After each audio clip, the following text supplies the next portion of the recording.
Hello friends, आज की class में हम लोग क्लास 10th का चैप्टर ट्रिग्नोमेट्री की एक्सरसाइज 8.1 का क्वेश्चन नंबर 11 यानी कि इस एक्सरसाइज का हम लोग लास्ट क्वेश्चन करने जा रहे हैं। वीडियो को लास्ट तक जरूर देखें और पसंद आए तो उसे लाइक, शेयर एंड सब्सक्राइब करना ना भूलें। आइए देखते हैं हमारा क्वेश्चन नंबर 11।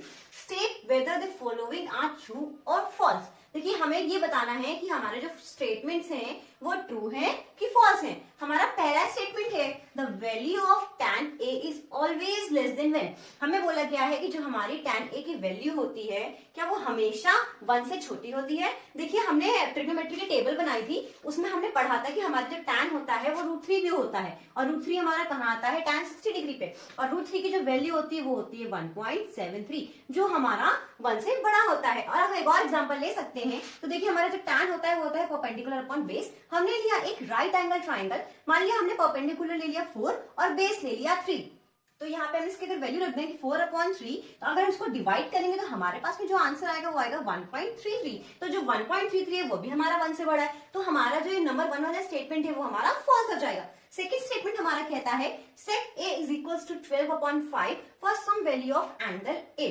अब हमारे सेकेंड स्टेटमेंट में बोला गया है कि जो सेक a है वो 12/5 है। क्या ऐसा हो सकता है? तो अब हम क्या करेंगे, देखिए सेक को लेंगे हम 12/5। सेक जो होता है वो कॉस का हमारा रेसिप्रोकल होता है, कॉस होता है बेस अपॉन हाइपोटेन्यूज, तो जो सेक होगा वो होगा हाइपोटेन्यूज अपॉन बेस। देखिए यहाँ पे हाइपोटेन्यूज 12 हो गई, बेस हो गया 5। ये हमने ये पढ़ा हुआ है कि हमारी जो हाइपोटेन्यूज वाली साइड होती है वो लॉन्गेस्ट साइड होती है, तो यहाँ पे हम देख सकते हैं कि हमारा जो बेस है वो हाइपोटेन्यूज से छोटा है, तो जो हमारा ये वाला स्टेटमेंट है ये पॉसिबल है, यानी कि ये ट्रू है। हमारा थर्ड स्टेटमेंट है cos A is the abbreviation used for cosecant of angle A।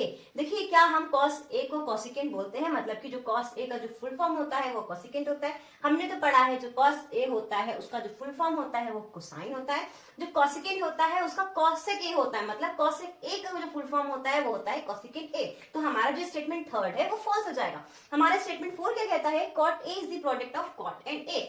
क्या हम जो cot A लिखते हैं क्या हम इसको अलग अलग लिख सकते हैं? ऐसा तो नहीं होता है। जो cot A है वो एक सिंगल टर्म है, cot और A को हम मल्टीप्लाई में नहीं लिख सकते हैं, तो दिस स्टेटमेंट इज फॉल्स। हमारा फिफ्थ है sin theta is equal to 4/3। क्या ये sin थीटा 4/3 पॉसिबल है? देखिए, sin हमारा होता है परपेंडिकुलर अपॉन हाइपोटेन्यूज, इसके अकॉर्डिंग हमारा जो हाइपोटेन्यूज है वो 3 आ रहा है, और हमने इसी क्वेश्चन में इसी स्टेटमेंट में पढ़ा है कि जो हाइपोटेन्यूज होती है वो होती है लॉन्गेस्ट साइड, बट यहाँ पे जो परपेंडिकुलर वो बड़ा आ रहा है, तो हमारा जो स्टेटमेंट फिफ्थ है वो फॉल्स हो जाएगा।